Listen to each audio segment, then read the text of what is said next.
Donc, j'étais en train de dire que c'était la première fois qu'on faisait un live toutes les deux sur Instagram. Donc, voilà, même si je me suis un petit peu entraînée avant, c'est pour ça qu'il y a des petits. Je cherche encore les petits points de technique. Comment vas-tu, Julie? Oui, ça va, merci beaucoup. Merci pour ce live, d'avoir organisé ce live qui me plaît bien. Ma foi, j'étais bien contente de parler de ce sujet-là aujourd'hui. Ouais, c'est super. Ben, merci d'avoir accepté cette invitation parce que effectivement, c'est un outil que je trouve très intéressant. Et puis, on en a discuté, toi et moi, à maintes reprises dans les différents accompagnements qu'on fait. Et on y trouve vraiment un intérêt pour les personnes qu'on accompagne. Donc, on fait ce live aujourd'hui. Ça va durer à peu près 30 minutes, là, nos échanges. Et puis, au bout des 30 minutes, on prendra les questions si jamais il y a des questions qui se posent sur les différents sujets qu'on aura abordés. En tout premier lieu, je vais juste me présenter. Elania Coach, donc c'est le nom de mon compte sur Instagram. Donc moi, je m'appelle Florence Tardy. Elania, c'est le nom de ma petite entreprise. Et je suis coach carrière et formatrice. Donc carrière, pourquoi carrière? Ben, j'accompagne les personnes sur la gestion de leur carrière, la réorientation professionnelle, des reconversions éventuellement. C'est pas toujours le cas, mais donc je fais du coaching, mais je fais aussi des bilans de compétences. Et je me suis spécialisée sur les neuroatypies. Donc les neuroatypies, c'est tout ce qui peut concerner le haut potentiel intellectuel, l'hypersensibilité et puis d'autres fonctionnements un petit peu différents du type les troubles 10, voilà ce genre de choses. Donc je me suis spécialisée dans ce domaine-là et puis j'accompagne les personnes dans leur parcours professionnel et entre autres avec des bilans de compétences. Donc l'ikigai, ça fait partie des sujets que l'on aborde effectivement. Et puis avec toi, Julie, on en a parlé à quelques reprises quand on a échangé sur nos pratiques et sur les clients qu'on accompagnait, etc. Dans un premier temps, est-ce que tu veux bien te présenter, Julie, et nous dire ce que tu fais? Donc moi, je suis Julie Barbu, je suis infirmière et coach en développement personnel et en parentalité. Et effectivement, je suis aussi spécialisée dans les neuroatypies, le haut potentiel intellectuel et l'hypersensibilité. C'est d'ailleurs dans ce cadre-là qu'on s'est rencontrés avec Florence. Donc c'est vrai qu'on a bien sympathisé et du coup on a l'occasion régulièrement d'échanger sur nos pratiques. Et c'était l'occasion aujourd'hui de vous présenter un peu nos différents accompagnements. Oui, parce qu'effectivement, alors l'hypersensibilité, on l'abordera également un petit peu plus tard, mais c'est à cette occasion qu'on s'est rencontrées toutes les deux en suivant une formation euh, à l'accompagnement, enfin pour les professionnels qui veulent accompagner des personnes hypersensibles. On a suivi une formation qui était dispensée par Elodie Crépel et c'était donc à cette occasion qu'on s'est rencontrées toutes les deux, en effet. Et alors l'ikigai, est-ce que tu peux déjà commencer par nous dire ce que c'est déjà? Parce que c'est vrai que bon, c'est des choses dont on entend peut-être parler de ci, de là, mais est-ce que tu peux nous dire ce que c'est et puis à quoi ça sert déjà d'une manière. Ouais. Alors, l'ikigai, c'est à la fois un concept et un outil, j'ai envie de dire. C'est un concept japonais, en fait, qui veut dire raison d'être ou, enfin, oui, c'est ça, en fait. C'est trouver sa raison d'être, trouver son ikigai. Et en fait, moi, c'est un outil que j'utilise depuis le démarrage dans mes accompagnements. Je l'aime beaucoup, cet outil, parce que c'est un outil qui permet de se focaliser, on va dire, sur le positif des personnes, de se focaliser sur leur centre d'intérêt, sur leurs sources de motivation, sur ce qui leur permet d'avancer, sur leurs compétences. Enfin voilà, c'est un outil qui est quand même très positif et qui permet de faire connaissance, j'ai envie de dire, avec soi-même.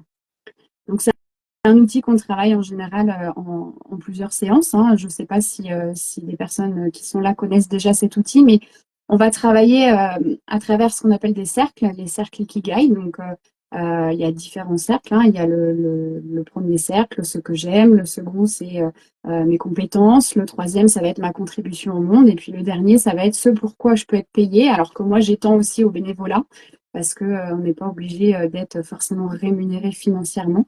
Et puis, quand on travaille avec des jeunes, on ne parle pas forcément de rémunération tout de suite.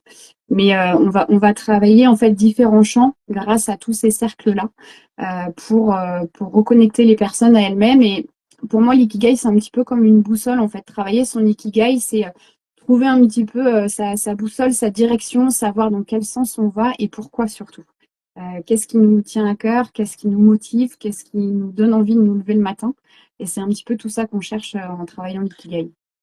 Et là, j'ai l'impression de ce que tu dis, c'est que ça va bien au-delà du fait de simplement, entre guillemets, trouver sa voie professionnelle, par exemple, ou trouver un métier ou le métier idéal, etc.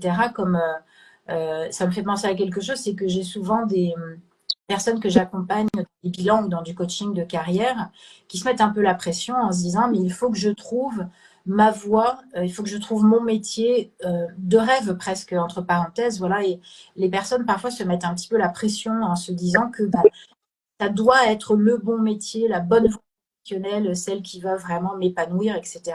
Mais d'après ce que tu dis, c'est l'ikigai, c'est plus vaste que ça quand on parle de raison d'être.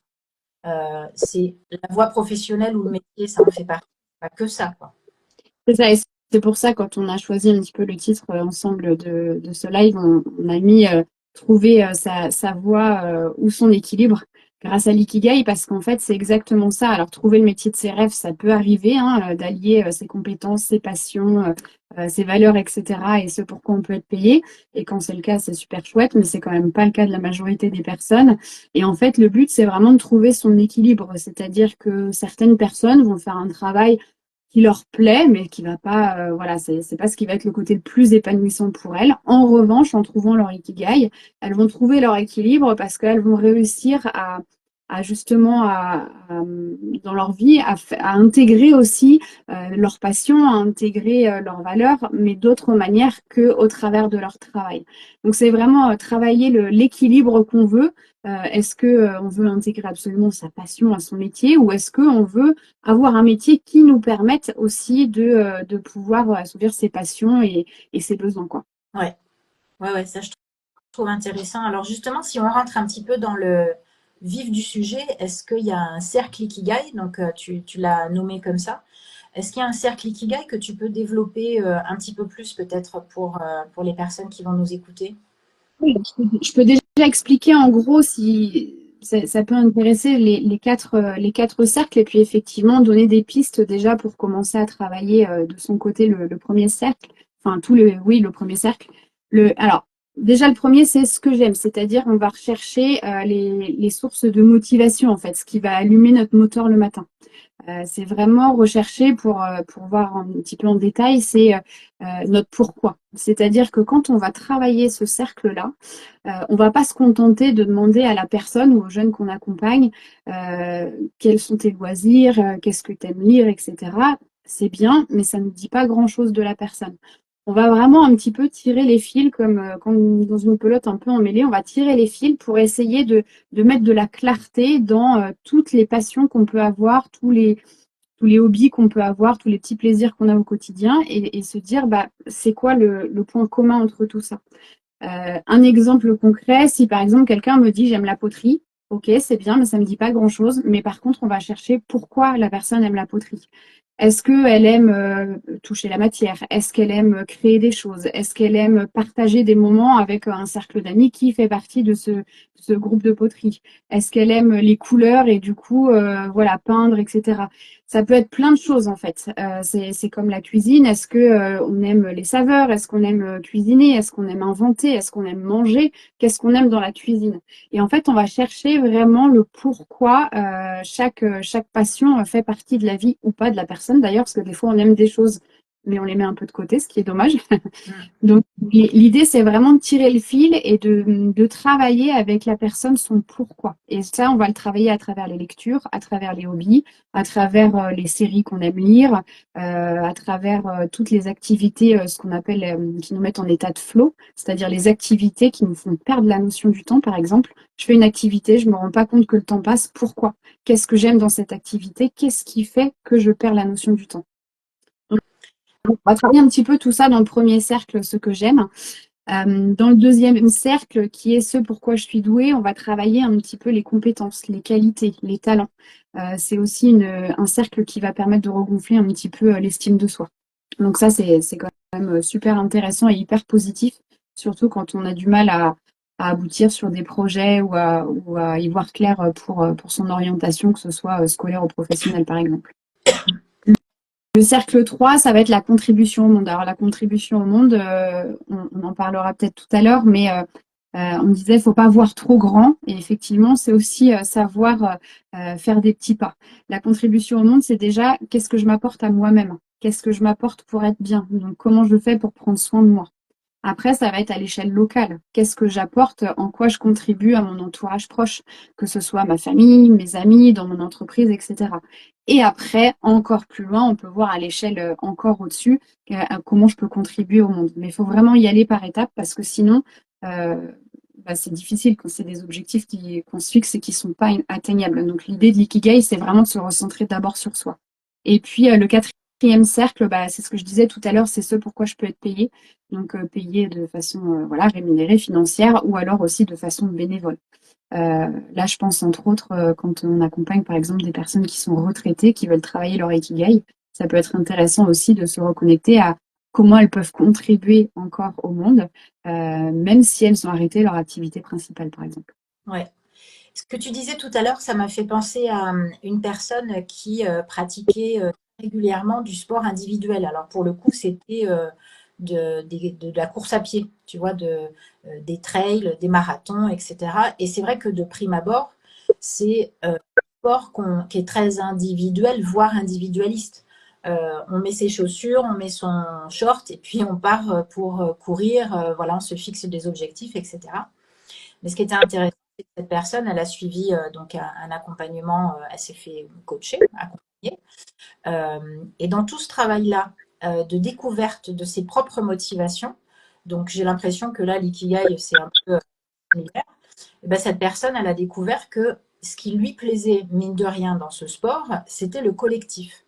Et donc, adhérer à une association, après, prendre des responsabilités dans l'association, je veux dire en termes de donner un coup de main à l'organisation, ce genre de choses. Mais du coup, ça lui a apporté un plus par rapport à la simple pratique du sport qui lui apportait bien évidemment, physiquement, moralement, etc. Mais il y avait le collectif, le fait d'appartenir à une équipe, de porter le maillot quand il faisait des courses à pied, des choses comme ça. Euh, mais je pense que s'il n'avait pas eu ce petit travail de coaching qu'il avait fait pour découvrir que ce qui l'intéressait, c'était le collectif, enfin, il y aurait eu une part d'insatisfaction euh, qui aurait perduré un petit peu. Parce que c'est ça qu'il cherchait. Il manquait quelque chose, mais il ne savait pas vraiment quoi, en fait. Donc, ça m'a fait penser à ça quand tu disais, quand tu parlais des motivations, de la raison d'être, de pourquoi on se lève le matin. Ça, c'est un bon exemple, je trouve, pour montrer que il y a le pourquoi de la motivation. Tu vois, tu disais pourquoi j'aime la poterie, pourquoi j'aime telle chose, etc. C'est quoi la motivation qu'il y a derrière, en fait? Et comment est-ce que je vais concrètement dans ma vie la concrétiser, la mettre en application, tu vois? Tout à fait. Et puis ça permet aussi de retrouver ses sources de motivation, ça permet aussi de retrouver ses sources d'énergie. C'est-à-dire que moi, quand j'accompagne des personnes, elles me disent souvent, bah oui, mais là, j'ai pas assez de temps entre mon travail, les enfants, etc. J'ai pas assez de temps. Je vois une dame, par exemple, qui faisait de la danse et qui me disait, bah moi, j'adorais danser, j'ai dansé très longtemps, mais là, je danse plus, j'ai pas le temps. Et je lui ai demandé pourquoi. Elle me dit, bah, je peux plus danser, je peux pas caler un cours de danse. Et je me dis, mais elle voit déjà trop loin, en fait. Et je lui dis, mais vous avez un salon, vous avez un téléphone, vous mettez de la musique dessus et vous dansez dans votre salon. Et en fait, c'est la base, c'est de se dire, bah, je commence par faire des petites choses, mais je me reconnecte à ce que j'aime. Et puis, si effectivement, je vois que c'est possible dans mon quotidien et qu'en plus, ça me ressource, parce que souvent, on n'a pas envie de faire certaines choses, ou on se dit qu'on peut pas parce qu'on n'a pas le temps, parce qu'on n'a pas l'énergie.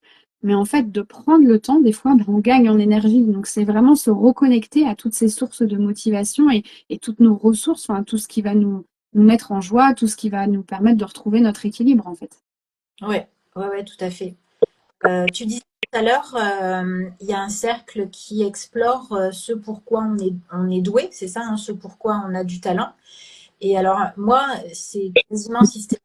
alors que ce soit dans mes formations collectives ou que ce soit dans les accompagnements individuels, c'est une majorité de personnes qui ont du mal à définir ce pourquoi elles sont douées. Et ça m'arrive souvent des personnes qui arrivent et qui disent mais moi j'en ai aucune idée ce pourquoi je suis douée, mais qu'est-ce que c'est, je ne sais absolument pas. Donc est-ce que tu aurais des conseils toi à donner à ces personnes-là, peut-être des pistes qu'elles peuvent chercher comme ça assez facilement pour pouvoir définir ça? Tout à fait. Alors, je te rejoins là-dessus. C'est vrai que souvent de dire ses qualités, ce pourquoi on est doué, c'est un petit peu difficile. Et puis quand on parle de talent, alors là, c'est encore plus dur parce qu'on se dit, bah non, moi j'ai pas de talent. Enfin, il y a une histoire d'ego aussi là-dedans. On n'a pas envie de dire, on n'ose pas dire.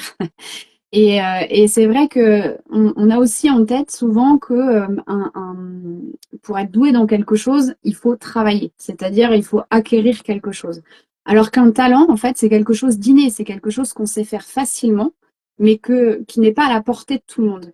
Et souvent, c'est ce que je dis aux gens que j'accompagne, c'est mais pourquoi tu es doué, toi, tu arrives à faire certaines choses que les autres n'arrivent pas forcément. C'est pas parce que c'est facile pour toi que c'est facile pour tout le monde. Donc ça, c'est la première chose, c'est de se dire, bah, qu'est-ce que j'arrive à faire facilement dans mon quotidien? Qu'est-ce que les autres disent de moi, par exemple? Qu'est-ce qu'on me dit souvent comme retour, que ce soit, alors, ça peut être à l'école, ça peut être un coach sportif, ça peut être des copains, ça peut être la famille, ça peut être au travail. Qu'est-ce qu'on va me dire souvent? Pourquoi on va me solliciter? Est-ce qu'on va tout le temps venir me chercher, par exemple, pour organiser les fêtes d'anniversaire? Est-ce qu'on va souvent me solliciter pour un dossier qui est compliqué?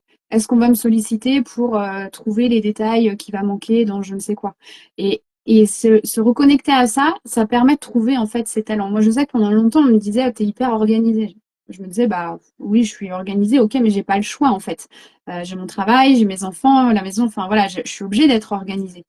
Et en fait, avec le recul, je me dis, bah non, tout le monde n'arrive pas à l'être. Et en fait, moi, c'est quelque chose d'inné chez moi. J'arrive à m'organiser en fonction de ce que j'ai à faire, mais il y en a d'autres qui vont ramer. Donc oui, j'ai intégré ça comme un talent. C'est-à-dire que maintenant, j'ose dire, oui, je suis quelqu'un d'organisé et j'arrive à planifier les choses facilement. Et en fait, quand on identifie ses talents, bah, ça permet aussi de performer. C'est-à-dire que là où on sait qu'on est doué, bah, on sait aussi qu'on va gagner du temps, que ce soit dans la vie perso, dans la vie pro.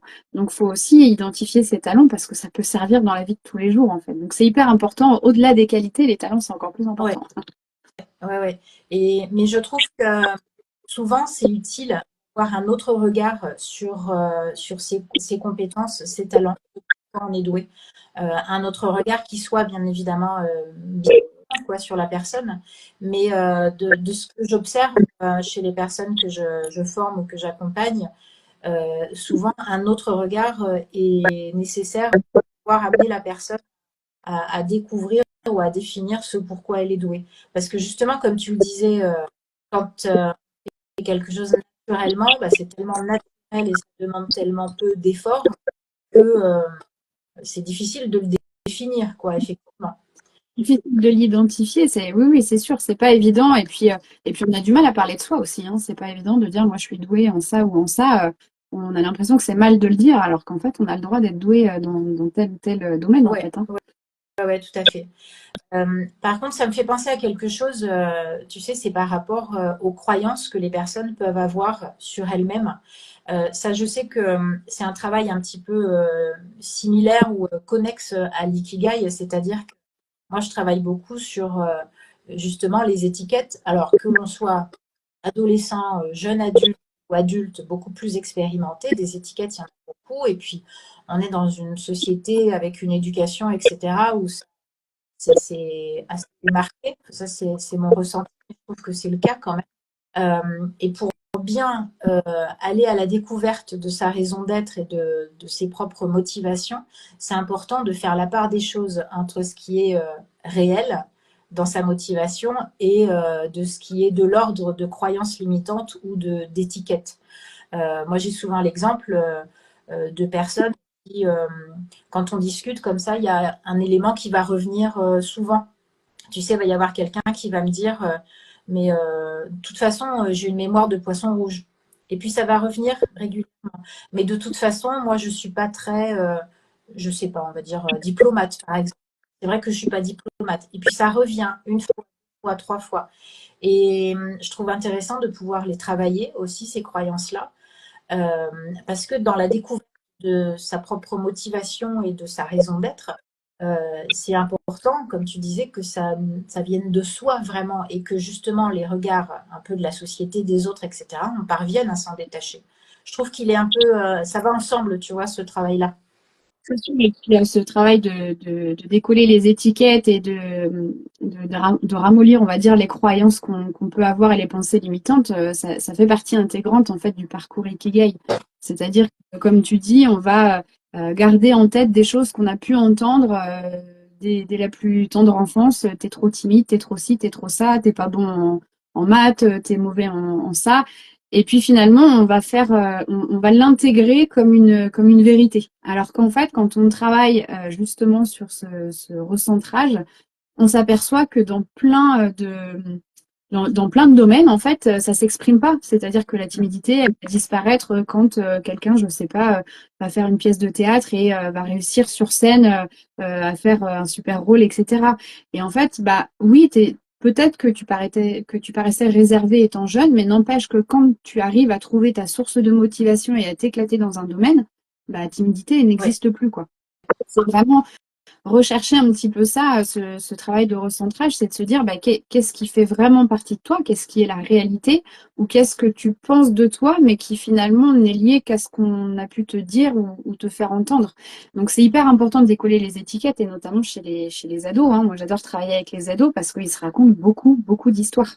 Et le fait de travailler, par exemple, ce premier cercle, ce que j'aime, c'est très intéressant avec les ados de voir bah, est-ce que effectivement tu aimes ça parce que tu veux appartenir à un groupe ou est-ce que tu aimes ça parce que vraiment tu aimes ça. Donc c'est vraiment reconnecter le jeune à pourquoi il va écouter tel podcast, pourquoi il va aimer tel jeu vidéo, pourquoi il va faire telle lecture, pourquoi il va faire telle activité. Est-ce que c'est pour appartenir à un groupe ou est-ce que vraiment ça lui procure quelque chose et qu'est-ce que ça lui procure? Donc c'est hyper important aussi pour se décentrer, enfin se recentrer et se détacher plutôt du regard des autres. ouais. Quand on a préparé ce live, Julie, tu me parlais des verbes d'action, les verbes que tu peux, enfin qu'on peut faire nôtres dans cette recherche, dans cette démarche Ikigai, etc. Et c'est des verbes qu'on va appliquer après, justement, dans la recherche d'un métier, d'études supérieures, etc. Est-ce que tu peux nous en parler de ça? Qu'est-ce que c'est ces verbes? Ben, moi, j'aime bien travailler avec des verbes d'action, c'est-à-dire, par exemple, quand on va travailler le cercle ce que j'aime, en fait, on va essayer de reconnecter tout ce qui est sorti des échanges. Euh, Par exemple, je ne sais pas, quelqu'un qui me dit j'aime le cinéma pour le côté créatif. J'aime les voyages euh, pour le côté explorer. Je vais aimer tel type de livre justement aussi pour le côté explorer. Et après, on va tous les verbes qu'on a pu trouver au travers de tout ce qu'on a travaillé, que ce soit dans les hobbies, dans les lectures, dans les films, enfin voilà, peu importe ce qu'on a travaillé, on va essayer de trouver deux, trois, quatre verbes communs à tout ça. Et de se dire, bah, qu'est-ce qui est important pour toi, en fait, dans toutes les activités que tu fais, pourquoi tu fais ces activités, pourquoi tu fais ces lectures, pourquoi tu as ces hobbies-là. Et on va essayer de trouver des verbes qui sont en rapport les uns avec les autres. Et puis petit à petit, quand on va faire ce travail autour des quatre cercles, on va aussi trouver à chaque fois des verbes d'action. Et finalement, l'ikigai, à la fin, c'est ce que je dis aux personnes, c'est de se dire, bah, qu'est-ce qui me pousse à me lever le matin? C'est quoi ma raison d'être? Et ben c'est ça, ça et ça. Et c'est de se dire, bah, quand j'ai une décision à prendre au quotidien, et ben finalement, est-ce que ça colle avec mon ikigai? Est-ce que, par exemple, enfin, je sais pas, je vais faire une activité, est-ce que je la fais avec plaisir parce que moi j'adore partager et que là je vais partager quelque chose, ou est-ce que je fais cette activité parce qu'on me l'impose alors qu'en fait je vais pas y prendre de plaisir parce que c'est une activité seule? Tu parlais tout à l'heure du monsieur qui allait courir et qui finalement aimait le côté voilà, être ensemble. Bah, c'est un petit peu ça. Lui, c'était se reconnecter avec les autres. Donc, si on lui impose une activité où finalement il n'y a pas de connexion, bah, il y a peu de chances qu'il y prenne du plaisir. Et dans les métiers, c'est pareil. Si on travaille avec un jeune ses verbes d'action et ses valeurs, et ben, on va pouvoir un petit peu voir vers quoi il peut s'orienter en fait. Alors, ça peut être des verbes actions, ça peut être aussi des noms, hein, comme je disais, des valeurs, respect, famille, etc. Quelqu'un qui me dit, bah, moi j'ai la valeur famille en premier lieu et qui passe 90% de son temps au travail, il y a fort à parier qu'au bout d'un moment, il y a un burn-out à la clé, en fait. Parce qu'il n'y aura pas assez d'équilibre, il n'y aura pas assez de temps pour faire ce qui lui fait Mm. du bien, en fait. Oui, et là, ça recoupe l'idée, effectivement, comme tu dis, de valeur, parvenir à identifier ces valeurs, qui est aussi quelque chose que on fait, moi, dans les bilans de compétences ou dans les accompagnements individuels comme ça, euh, de gestion de carrière ou d'orientation professionnelle. Donc, il y a ces valeurs. Et puis, ce qui est un petit peu corrélé, c'est les besoins. C'est aussi la même chose que tu as dit. C'est-à-dire que si j'ai un besoin fondamental de collectif, par exemple, de partager, par exemple, d'un projet d'équipe, par exemple, et que c'est quelque chose qui ne se retrouve pas dans ma vie quotidienne, que ce soit dans mon métier ou que ce soit dans ma vie en général, va y avoir un déséquilibre et va y avoir de l'insatisfaction. Après, ça peut se manifester de différentes façons, mais euh, tu vois, ça me fait penser à que c'est vraiment corrélé, là, les verbes d'action dont tu parles dans la démarche Ikigai, les valeurs que l'on va définir et puis les besoins, c'est corrélé avec ça. Définir quels sont vraiment ses propres besoins. Pour prendre un exemple concret qui me concerne directement, dans mon ancien travail, en fait, j'avais beaucoup de protocoles. Et en fait, je devais suivre tout le temps ces protocoles. Et il y en avait de plus en plus et c'était de plus en plus étroit. Et j'avais pas de marge de manœuvre. Et sauf que moi, mon ikigai, bah, dans mon ikigai, il y a le verbe créer. J'adore créer, j'adore inventer, j'adore voilà, inventer des choses. Et là, je pouvais plus, en fait. J'avais pas de marge de manœuvre. Je ne pouvais rien faire à ce niveau-là. Et petit à petit, j'ai perdu du sens dans ce que je faisais parce que j'avais de moins en moins de marge de manœuvre. Et là, c'était compliqué, en fait. Parce que du coup, le matin, bah, je me levais pourquoi? Bah, je faisais pas ce que j'avais envie de faire et ce que j'aimais faire et ce qui me ressourçait et ce qui me motivait. Donc, du coup, c'est hyper important de se reconnecter à ça et de se dire, bon, est-ce que mon travail me plaît toujours et auquel cas je continue quand même mon travail, mais à côté, il va falloir que je trouve une activité qui me permette de créer, de faire des choses à côté et d'assouvir ce besoin, ou est-ce que vraiment j'en peux plus au niveau du travail et là je réfléchis à une réorientation. Mais c'est hyper important de se reconnecter à ça et de se dire mais c'est quoi mes besoins? L'ikigai permet aussi de se reconnecter à ses besoins et à ses ressources. Ouais, ouais, ouais. Et qu'est-ce que tu dirais maintenant qu'on a parlé un petit peu des différents cercles et qu'on a creusé, même si c'est sur quelques minutes, mais qu'on a creusé un peu les notions de ce que j'aime, ce pourquoi je suis, etc. Qu'est-ce que tu pourrais dire aux personnes qui vont nous écouter sur des actions qu'elles peuvent prendre là maintenant, voilà, comment faire une première étape, une première démarche qui ressemblerait à la démarche Ikigai. Qu'est-ce qu'elles pourraient faire là rapidement, euh, même aujourd'hui ou cette semaine? Rapidement, c'est de se poser et de se faire une petite introspection, en fait, de se dire bah, qu'est-ce que je fais au cours de mes journées, de mes semaines, quelles sont mes activités qui reviennent souvent et pourquoi. Et puis peut-être aussi, pour aller un petit peu plus loin, essayer de se dire, et quand j'étais petit, quels étaient mes rêves et quelles étaient les activités que je faisais et pourquoi. Euh, je propose de faire ça parce que si on s'arrête à ce qu'on fait aujourd'hui, ben on va dire ouais, je fais ça, bon, bof. Mais si on repense à ce qu'on aimait quand on était petit, on va se dire, bah oui, c'est vrai, je faisais ça et pourquoi je faisais ça? Pourquoi j'aimais ça? Pourquoi je me projetais dans tel métier? Pourquoi j'aimais bien faire tel sport collectif? Pourquoi je faisais de la chorale? Enfin, je dis n'importe quoi. Euh, et pourquoi je le fais plus maintenant, surtout? Et quand on arrive à se reconnecter à son pourquoi, qu'est-ce que ça m'apportait, qu'est-ce que ça me procurait, bah du coup, la deuxième étape, c'est de se dire, c'est quoi la prochaine petite action que je peux mettre en place? Tout comme l'exemple de cette femme tout à l'heure qui avait envie de danser, qui avait besoin de bouger, et ben elle a commencé à danser dans son salon et déjà, ça l'a remonté en énergie. Donc, vraiment de se dire, bah, qu'est-ce que j'aimais et pourquoi, et est-ce que ça fait encore partie de ma vie ou pas, et comment je pourrais le réintégrer à ma vie. Donc ça, c'est hyper important. Alors là, on parle vraiment du côté hobby, etc. Mais voilà, c'est important pour trouver son équilibre, en fait. Hein. Notre vie, c'est pas que le travail, et c'est pour ça que l'ikigai, c'est pas que pour trouver sa voie, c'est aussi pour trouver son équilibre. Parfois, il y a des personnes qui ont l'impression qu'elles doivent changer de travail parce qu'elles aiment plus leur travail. Et en fait, quand on fait le travail de l'ikigai, on s'aperçoit que c'est pas leur travail qu'elles n'aiment plus, mais c'est soit l'environnement, soit la façon de le faire. Et du coup, on va travailler comment je pourrais le faire autrement ou comment je pourrais changer d'environnement. Je pense, enfin, moi qui suis infirmière, quand on n'aime plus travailler dans un service, il y a plein d'autres services qui peuvent accueillir des infirmières. Quand on fait un métier salarié, est-ce qu'on ne peut pas transposer ce métier-là de façon libérale? Il y a plein de façons en fait de changer, de changer les choses. Donc ça, c'est hyper important et je pense notamment pour les hypersensibles, pour qui l'environnement de travail a un impact quand même assez important. Je trouve que c'est nécessaire, c'est indispensable de se poser toutes ces questions. Oui, oui, et puis moi je pense qu'on ne soupçonne pas vraiment les bénéfices d'un loisir ou d'une activité qu'on aime faire vraiment. Moi je vois personnellement, j'ai toujours grandi, je me suis construite, etc., avec des activités sportives extrascolaires, avec le patinage. Après, il y a eu la course orientale, mais c'était très important pour moi. C'était toutes les semaines, régulièrement, il y avait des spectacles, etc. À un moment donné, j'ai connu un déménagement dans ma vie avec un changement de vie, etc. Et j'ai arrêté toutes ces activités-là. Et puis, j'ai pas repris parce que voilà, la logistique, l'emploi du temps, etc., ça marchait pas, mais ça a duré plusieurs années. Et le fait, là, vraiment, moi, de reprendre la musique, de reprendre des cours de musique, c'est incroyable les bénéfices, à quel point ils ont été très très visible dans ma vie et dans mon équilibre émotionnel, et etc. Et effectivement, c'est pas une question de travail, que j'étais freelance ou pas freelance ou salarié, etc. C'est quelque chose qui pour moi est fondateur.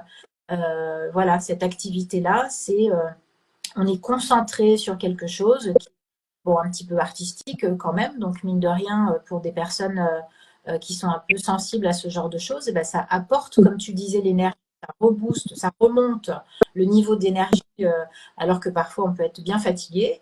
Et ça a des bénéfices très très importants, et même pour les adultes, parce que c'est vrai qu'on a cette habitude que les enfants, ils font plein d'activités extrascolaires. Puis quand on est adulte, après, je jette pas la pierre parce que je sais très bien, l'emploi du temps, il est comme ça, les enfants, la famille, etc. Mais même pour les adultes, c'est important d'avoir ses propres moments où on prend soin de soi, où on fait des choses. Bah là, je parle de musique, mais ça peut être tout un tas de choses, quoi. Donc, ça a des bénéfices vraiment, vraiment importants, moi, je trouve, hein. Alors, non seulement c'est important, mais je dirais c'est primordial dans les accompagnements parentaux que je fais. C'est un des premiers trucs qu'on travaille, en fait, c'est se reconnecter à ce dont on a besoin soi. Parce que parfois, de prendre du temps de faire des activités, du coup, ça fait qu'on est mieux. Et si on est mieux, on prend aussi plus de temps et plus soin de ses enfants. C'est-à-dire que quand on est déchargé complètement et qu'on n'a plus aucun plaisir dans ce qu'on fait, c'est plus difficile de gérer des émotions débordantes, de gérer un emploi du temps de fou avec les enfants, etc.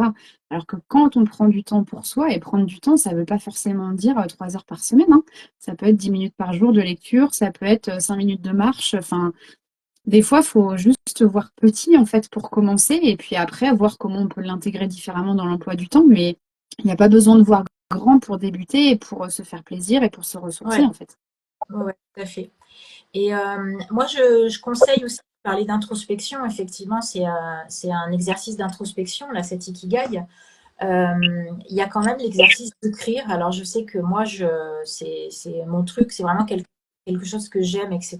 Mais prendre un petit cahier qui est dédié, sur lequel, voilà, on met une jolie étiquette où il y aura marqué, je sais pas, voilà, c'est personnel, c'est quelque chose de confidentiel, etc. Et puis, on fait ce travail d'introspection, effectivement, en se posant les bonnes questions. Ça peut être sur la journée passée, la semaine passée. Si on veut faire un bilan plus global sur l'année passée, pour voir un peu l'équilibre, comme on a pas mal parlé d'équilibre de vie, effectivement, et de dire, voilà, qu'est-ce qui m'a apporté de la joie, par exemple? Qu'est-ce qui m'a rendu triste? Qu'est-ce qui me manque? Se poser des questions vraiment comme ça et aller rechercher des endroits ou des moments dans sa vie, parfois ça peut être dans le passé, où on a ressenti des émotions extrêmement agréables, des émotions de joie, des émotions de satisfaction ou d'accomplissement, voilà, ce genre de choses. Je sais que ça c'est quand même quelque chose qui peut aider les personnes à aller se reconnecter, comme tu disais aussi, à quelque chose de positif, et à quelque chose qui apporte de l'énergie, du plaisir, de la joie. Ça peut être voilà, de la joie. Ça peut paraître assez enfantin, mais c'est quand même quelque chose d'important. quels ont été ces moments dans ma vie où ces choses-là, voilà, il y a eu une petite étincelle, il y a eu un petit quelque chose, et puis se reposer la question de se dire, bah, est-ce que c'est pas quelque chose que je peux ramener dans ma vie aujourd'hui, dans mon quotidien, quoi, et comment je pourrais faire ça? Exactement. Alors après, que ce soit des émotions confortables ou inconfortables, j'ai envie de dire, c'est vraiment à réfléchir avec ce petit travail de prise de notes, comme tu dis, à tout ce qui nous met en réaction. Ça, c'est quelque chose qu'on travaille aussi pour les valeurs, par exemple, de dire bah, qu'est-ce qui me fait réagir et pourquoi. Est-ce que, par exemple, j'ai vu une scène dans la journée qui m'a mise en colère et pourquoi, en fait? Qu'est-ce qui m'a mis en colère? Quelle valeur a été touchée chez moi? Ou alors, bah, qu'est-ce qui m'a procuré une grande joie aujourd'hui et pourquoi? Et on va effectivement toucher des besoins, des valeurs et comprendre aussi comment on fonctionne. Donc ça, c'est hyper important et ce travail-là, ouais, il est facile à faire et on peut le faire partout. C'est-à-dire qu'on peut avoir un petit carnet de notes dans son sac et se dire, tiens, là, ça me fait du bien et pourquoi et noter en fait. Oui. Et puis après, il y a toujours effectivement la possibilité de se faire accompagner sur ce genre de choses. Donc ça, c'est des choses que toi, tu fais donc dans le cadre d'un coaching. Moi, dans le cadre d'un coaching de carrière, dans un bilan de compétences, par exemple, mais pas que. Donc il y a cette possibilité de se faire accompagner aussi.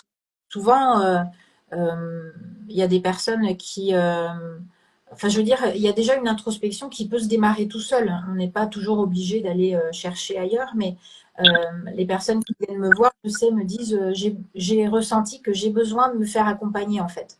Parce qu'il y a des moments où on arrive en butée de quelque chose, on a beau réfléchir à quelque chose, et puis bah, euh, on n'a pas cet autre regard qui pourrait nous permettre d'avancer.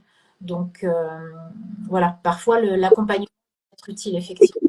Et puis j'ai envie de dire, il n'y a pas forcément besoin non plus d'être en déséquilibre ou d'aller mal pour faire une introspection. Je pense par exemple aux ados qui doivent s'orienter et commencer à chercher des orientations scolaires, des recherches de stage, etc., et qui ne se connaissent pas. Eh ben, ce travail d'introspection, il est hyper intéressant en fait. Un enfant qui aime travailler en groupe va pas chercher un stage où il va être isolé dans une salle. Une personne, enfin un ado qui aime travailler dehors, qui aime la nature, c'est pareil, il faut pas qu'il cherche un travail enfermé. Enfin, c'est vraiment important d'apprendre aux ados aussi à mieux se connaître pour bien s'orienter derrière. Donc, il n'y a pas besoin, j'ai envie de dire, d'aller mal. Alors, c'est sûr que un adulte qui est en déséquilibre, qui est en perte de sens par rapport à son travail, une personne retraitée qui ne sait plus vers quoi aller quand elle arrête son activité, etc., forcément, c'est très utile. Et là, l'ikigai, il prend tout son sens. Mais vraiment aussi, chez les jeunes, c'est un super travail. Ouais. On arrive vers la fin de ce et je me demandais si nous avions des questions peut-être de nos participants, de nos auditeurs. Et j'étais en train de regarder les petits coucous que nous avons des personnes qui participent. Donc si jamais il y a des questions ou des petits émoticônes que vous voulez mettre, surtout n'hésitez pas.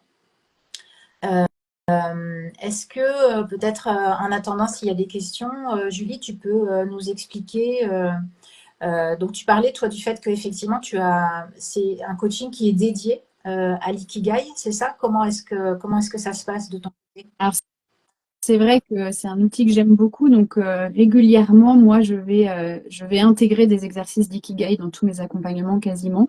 Mais j'ai un accompagnement dédié à l'ikigai qui se fait sur 5 séances d'1h30. Donc on va travailler un petit peu ces 4 cercles durant les premières séances. Et puis on va aussi travailler tout ce qui est croyances limitantes, tout ce qui est pensée limitante, et puis la mise en place d'actions en fait d'une séance à l'autre. Parce que c'est ce que je disais tout à l'heure, les petits pas, c'est les plus importants et c'est ceux qui permettent de faire des bonds de géants par la suite. Donc, l'idée, c'est vraiment de se mettre en mouvement et c'est ça que j'aime bien dans le coaching, c'est de se dire, OK, on fait un état des lieux, on en est là aujourd'hui, mais demain, qu'est-ce que je peux faire pour aller mieux? Qu'est-ce que je peux faire pour me reconnecter à ça? Qu'est-ce que je peux faire pour répondre à mes besoins? Et du coup, petit à petit, on va mettre en place des actions et voir ce que ça donne et réajuster, etc. Donc, on va travailler tout ça sur 5 séances, mais on va pas travailler que ça. On va aussi travailler les relations aux autres, on va travailler la gratitude et puis on va travailler l'hygiène de vie. Ça, c'est quelque chose qui est primordial au démarrage de l'accompagnement, c'est de voir bah, comment est la personne déjà au niveau du stress, au niveau de la fatigue, enfin voilà, au niveau son hygiène de vie, de sa façon de bouger, etc. Tout ça, c'est hyper important parce que c'est un travail qui est quand même assez riche, qui est assez, qui peut être un peu compliqué pour quelqu'un qui n'est pas habitué à se reconnecter à elle-même. Et du coup, c'est important d'avoir une énergie suffisante pour faire tout ce travail-là aussi derrière. Ouais, d'accord. Très bien. Pour peut-être donner un mot de conclusion, il y a le mot qui revient effectivement, c'est le mot équilibre. Euh, et je dirais peut-être, tu avais donné sur l'une de tes publications, tu avais commencé une phrase quand on avait annoncé ce live où tu disais avant de se fixer des objectifs, voilà, c'est la nouvelle année, on a cette habitude, les résolutions, les objectifs, etc. Bon, c'est très bien de se fixer des objectifs, mais tu disais peut-être explorer ce qui fait sens pour nous et ce qui va nous aider à nous lever. Justement, c'est peut-être l'occasion de faire ça avant même de se fixer, parce Exact. que de là, ça va découler d'une manière plus fluide et plus naturelle et plus alignée avec notre raison d'être, en fait. C'est vraiment ça. Et moi, cette notion d'équilibre, c'est quelque chose. L'ikigai, ça permet vraiment de trouver ou de retrouver un équilibre global dans sa vie. Ça va au-delà de juste trouver un métier, un nouveau métier, une voie professionnelle, des études, etc. etc. C'est vraiment voir les choses dans son ensemble et c'est intéressant. La globalité, tout à fait, ouais. Donc, ben, je te propose qu'on conclue sur ce live. Ce que je voulais dire également, c'est que on va proposer un bon cadeau avec toi, Julie, c'est-à-dire que à gagner, il va y avoir 60 euros, soit une heure d'accompagnement, de coaching avec la personne de votre choix, donc soit toi, Julie, soit moi. Juste après, je vais publier donc le replay de ce live. Et ce que l'on va vous demander, mais de toute façon je l'écrirai, c'est de liker le replay, de taguer quelqu'un et de nous dire ce que vous aurez retenu ou ce que vous aurez le plus apprécié voilà, dans ce live. Et on fera un petit tirage au sort dans une semaine, le 14 janvier, pour tirer au sort quelqu'un qui aura un bon gratuit de 60 euros. Voilà. Mais je réexpliquerai tout ça dans la publication, dans tous les cas, sur Instagram. Super, bah merci à toi, Florence. Eh bien, merci beaucoup. Et puis, peut-être à une prochaine fois. Et puis, je te souhaite à toi, Julie, une bonne journée. Merci, bonne journée à tous. À bientôt.